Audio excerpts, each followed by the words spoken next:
Tonight, I thought I could do something a little different and share with you guys a true creepy story that was submitted to me. Before I dive into tonight's story, I would like to give a fair warning that this tale does contain some uncomfortable details of disturbing behavior. So, with that said, I'm now going to share with you what took place on a summer evening in 2018. The subway is a great means of transportation worldwide. People can travel in vast numbers daily while leaving behind a smaller carbon footprint and saving tons of money, not to mention having to deal with the stress of limited or expensive parking. Unfortunately, the subway can at times be a place of unwelcomed inconveniences such as crowding, wait times, technical issues, and even on occasion, disorderly behavior from passengers. This can range from people being drunk, rowdy, rude, sick, and a whole other heap of things. But on one summer evening in 2018, a man named Jackson would experience something that was unlike any kind of strange behavior he would ever see or ever want to see again. While taking the subway on the way to the connecting bus station, he was sitting in a not so quite packed but moderately full car, as it was just after traffic hour.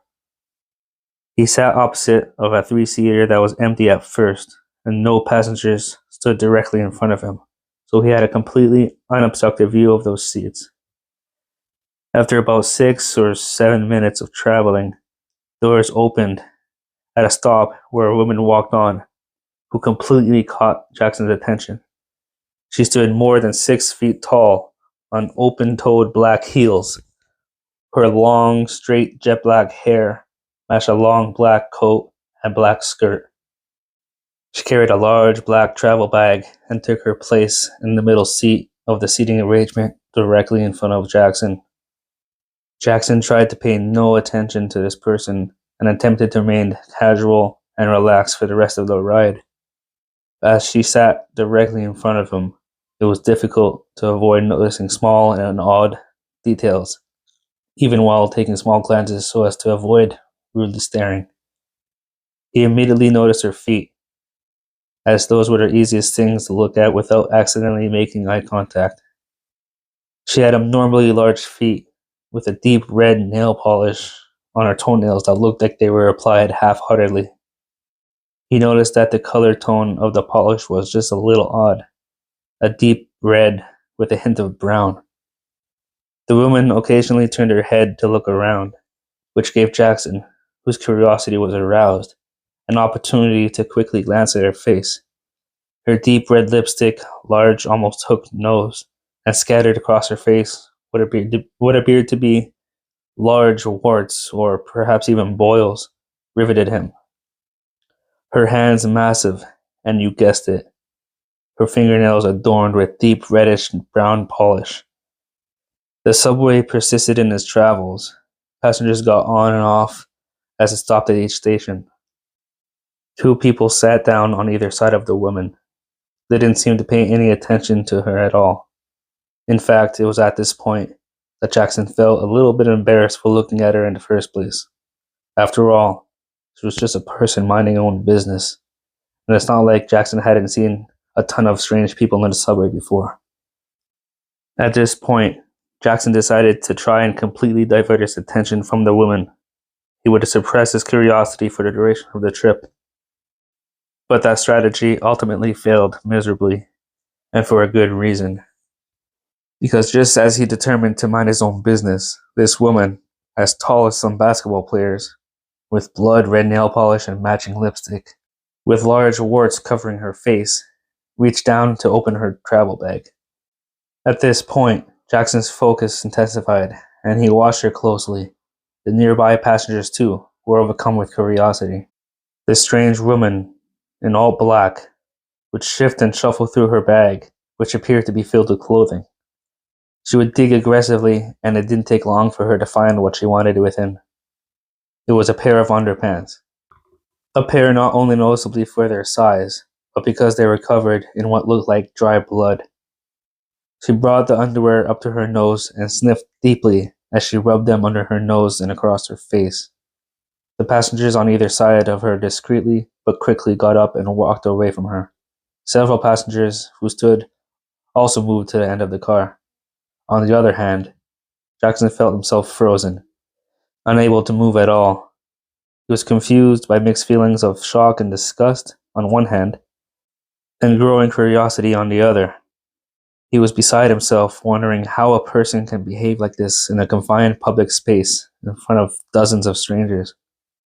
Not a single person present had a single word, not least of whom was the woman herself, who noticed people, clearly disgusted, spoke with their feet. Her reaction to their departure seemed to confuse her, as if there was something wrong with them. Nonetheless, it didn't faze her in the least.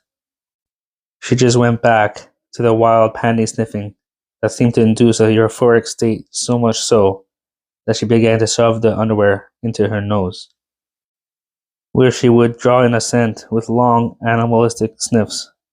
Then suddenly, she would pack her bloody underwear with patches of brown back into her bag and got off at the next station without saying a single word. As she moved to the door, she casted a massive shadow on the shocked and disturbed passengers, ducking to clear the top of the subway door. And just like that, she was gone. Now, Jackson, being a rational person, tried to make sense of this episode. His mind was flooded with questions. Could this woman have been on drugs? Suffering from some type or combination of mental illnesses? What about the getup, looking like a witch straight out of Hansel and Gretel? Could she have been a danger to somebody? Was she an actress or even a woman at all? The most likely explanation, Jackson thought, was some type of mental disorder. There are several neurological conditions that can cause people to do disturbing and sometimes deadly things. In Florida, in 2016, a 19-year-old named Austin Horoff murdered a couple via cannibalism.